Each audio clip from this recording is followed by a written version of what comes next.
Thank you, Pastor. Good morning, gentlemen. It's good to see you here.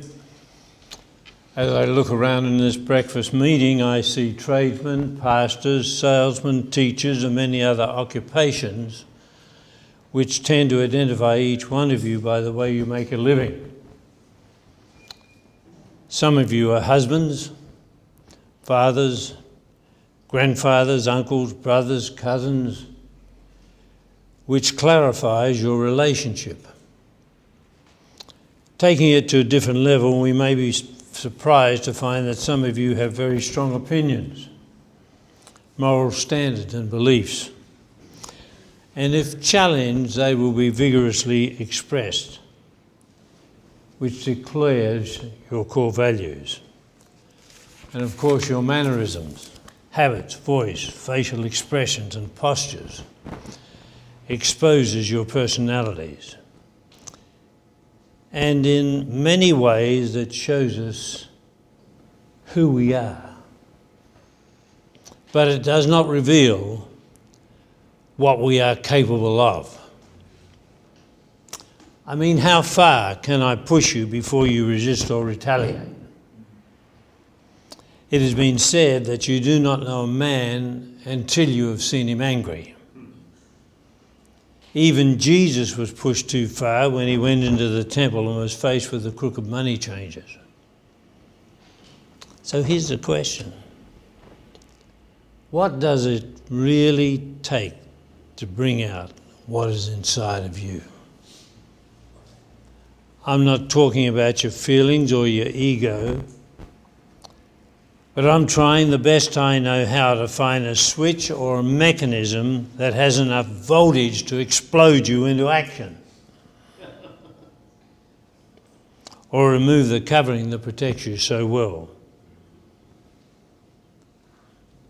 Now maybe you're simply content playing an actor in a theatrical role called life, and then are prepared to continue right up until the final curtain call, then you'll take a polite bow and exit.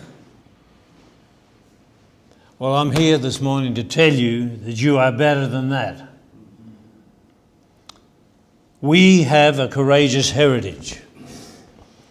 The early heroes of our faith bravely stood their ground until the end. Stephen was stoned to death. James was beheaded. Philip was torn to pieces.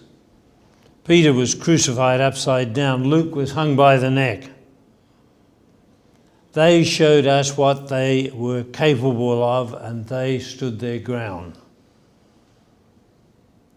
These are our heroes.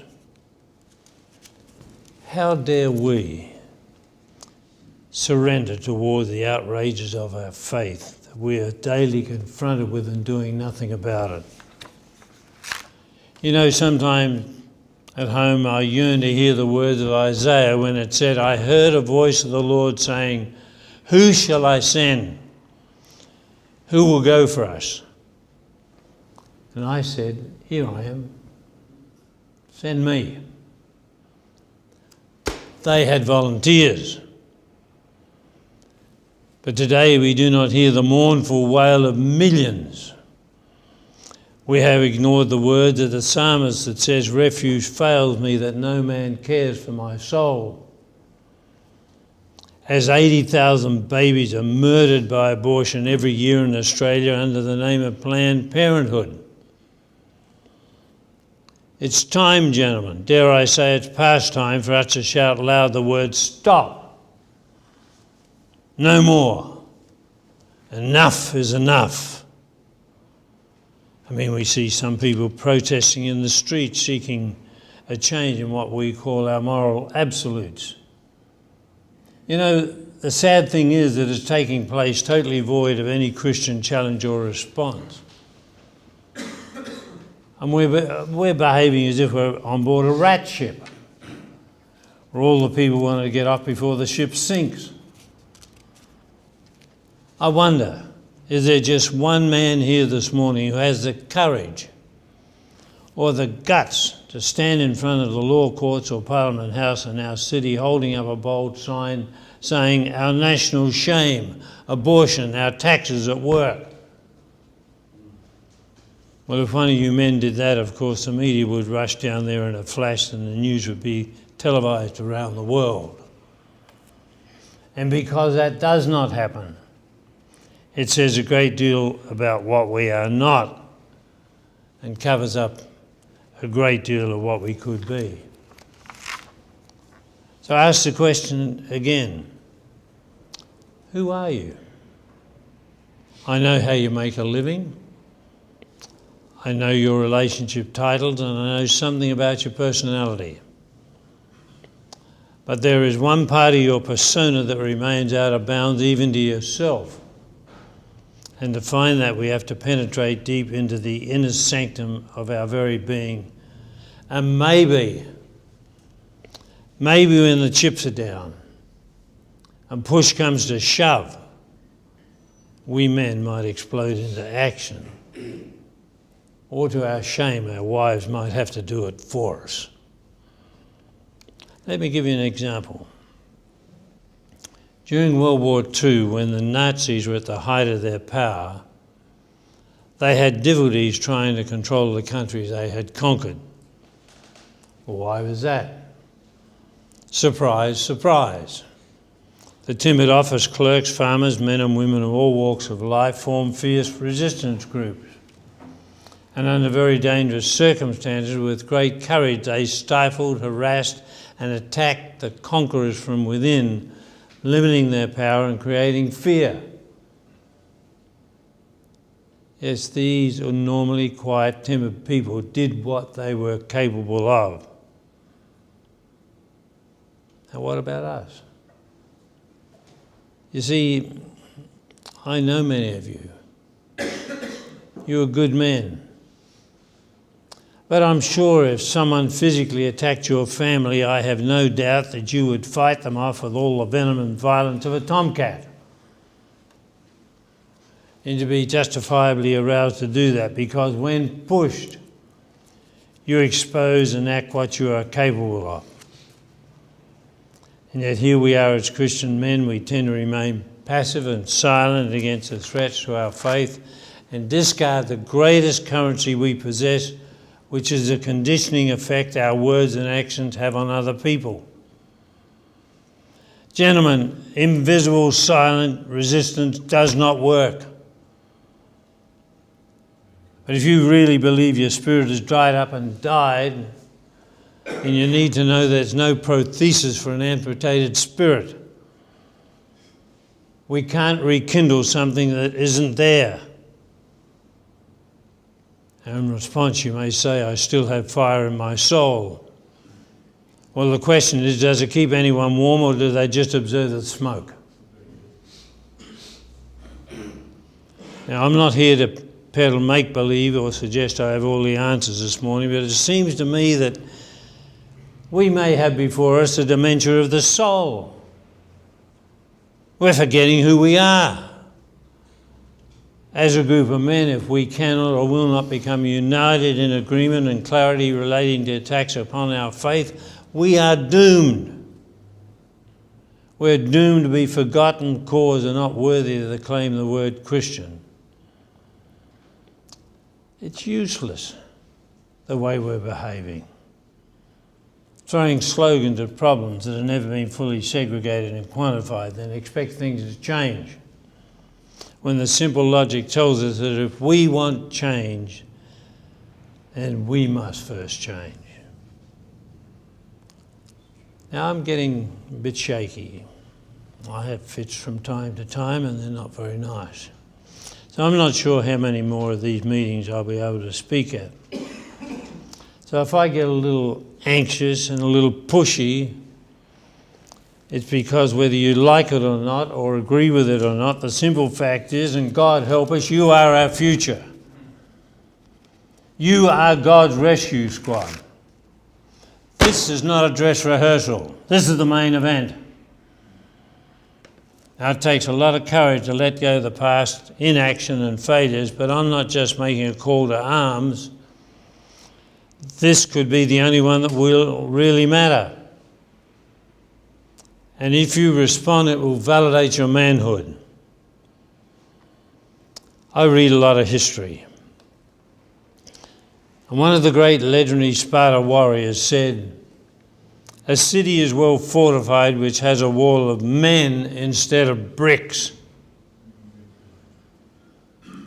You men are the protective wall of our city. And only with your permission or defeat can the enemy take control and steal our heritage. Adelaide was once called the city of churches. It's up to us to restore it.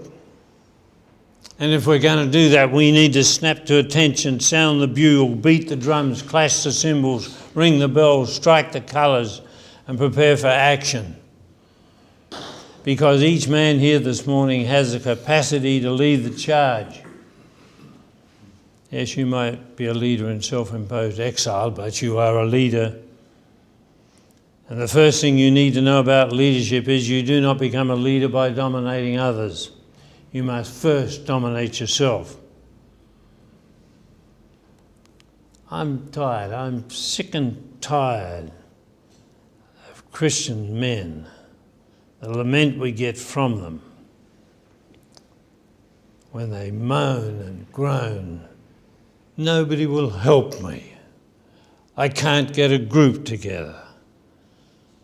Then go it alone. Singular leadership works, and you mean you don't have to wait for someone else to catch up.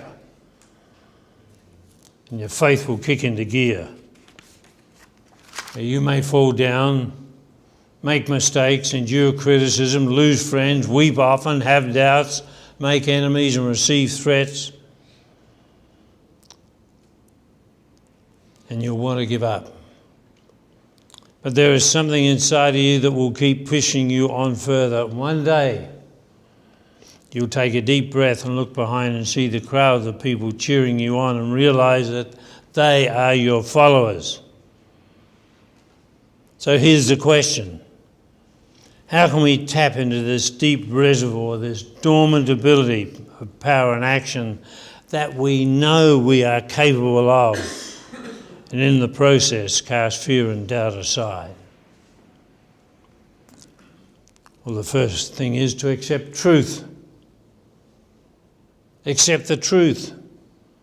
We live in a world where the truth has become an unrecognisable stranger. But as Christian men, we know that truth feeds the soul, it stimulates the intellect, it directs the imagination, is the basis of all moral law.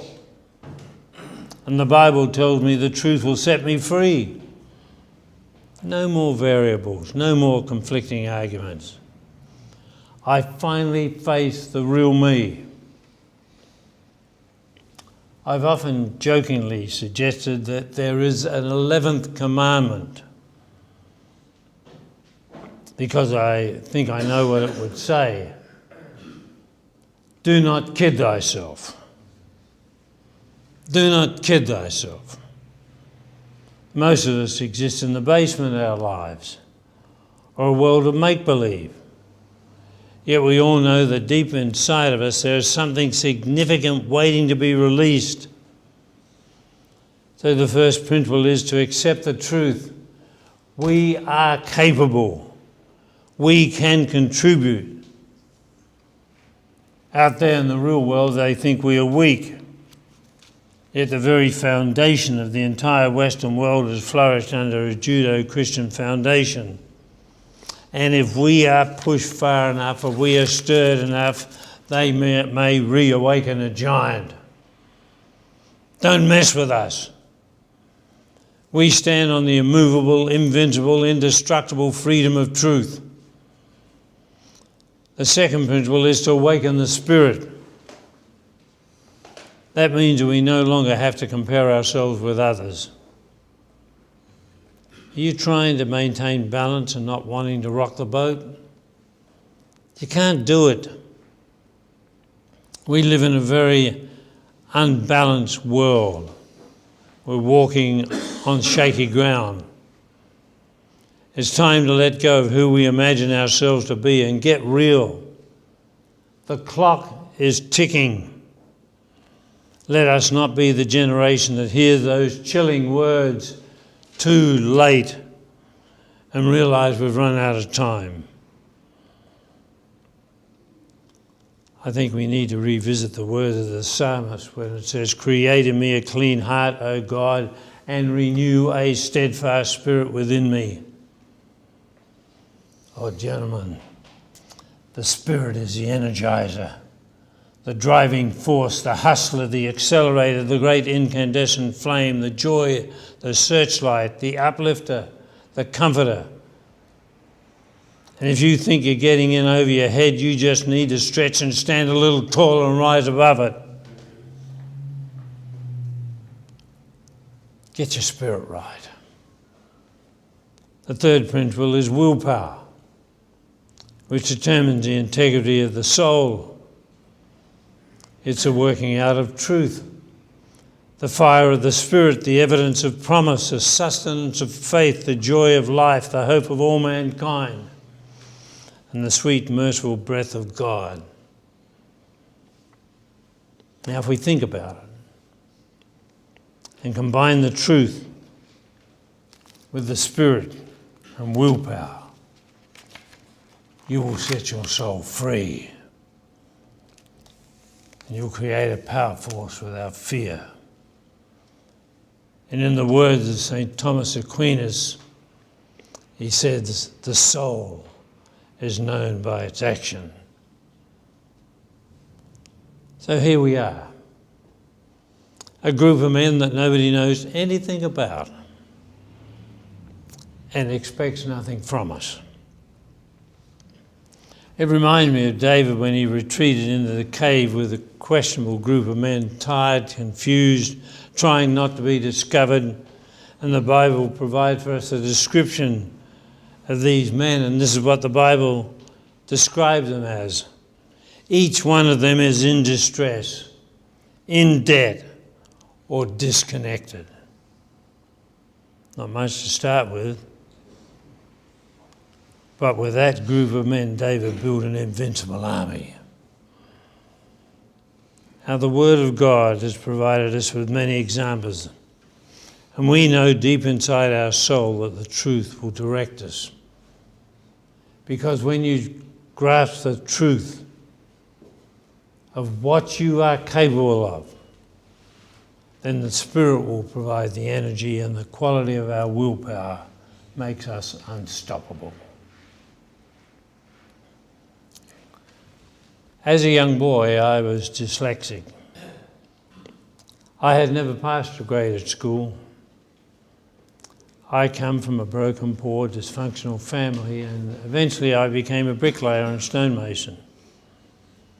All of that changed when I became a Christian 58 years ago. And through all these years, I have felt the strong, merciful, loving, correcting hand of God, who has blessed me with a wonderful wife and family. I've been privileged to travel the world, meet with heads of state, presidents of countries, and work closely with some of the greatest political, intellectual, business and spiritual giants of the 20th and the 21st century. And yes, I've been honoured by them. But I'm now an old man. And at times, like all old men, I contemplate and revisit the past. And I wanted to leave something that would stand the ravages of time and would be a testament to the God whom I worship, who has sustained me all these years. So on our country estate, I built an altar using raw, uncut stone. And I called it the Ezekiel Wall. There's a man-sized gap in the wall. And you can stand in the gap of that wall, and you are confronted with a high wooden pole with a bronze eagle with outstretched wings on the top of the pole. And at eye level there is a brass plaque with the words spoken by God just so many years ago. And this is what it says. I sought for a man among them to build me a wall and stand in the gap before me, that I should not destroy the land, but I found none. Is this to be our epitaph? I sought for a man among them that build me a wall and stand in the gap before me, that I should not destroy the land, but I found none.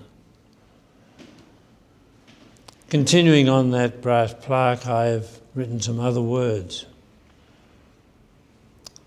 Gentlemen, the gap is a place where you face your fears.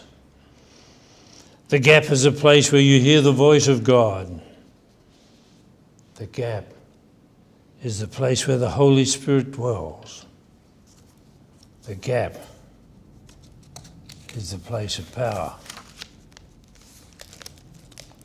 You know, occasionally when we have visitors, I take them to this secluded and sacred place where the Ezekiel wall stands, and I encourage them to stand in the gap. Do you understand what you are capable of and what's inside of your soul waiting to be released? Is it to be a defender of the faith, a restorer of the breach, a warrior, a hero, brave heart, a leader, or maybe start a resistance group here in Adelaide? You are capable, gentlemen. The question is, will you stand in the gap? God bless you.